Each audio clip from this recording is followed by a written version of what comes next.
Assalamualaikum warahmatullahi wabarakatuh. Shalom. Salam sehat kita semua. Yang terhormat, yang saya muliakan, serta staf yang hadir di sini, Nudin. Kemudian yang terhormat yang mewakili Bapak Wali Kota. Sehubungan Bapak Wali Kota saat ini masih berada di bertubuh. Hadirin yang 98% ini ibu-ibu pesertanya, luar biasa.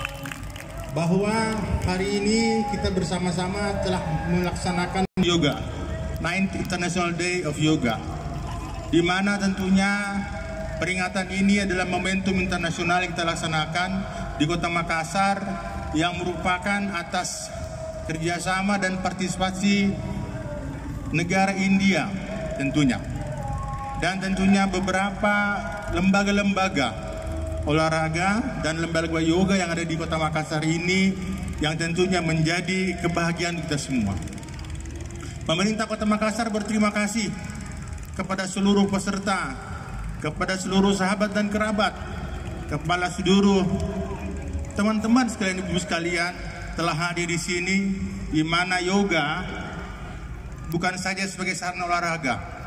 Yoga adalah soul, jiwa kita. Bagaimana jiwa kita yang kita create sendiri. Bahkan yoga dapat dipersentuhkan dengan Tuhan yang Maha Kuasa. Berikan sekali lagi kepada pemerintah India yang sudah hadir di sini, memberikan perhatian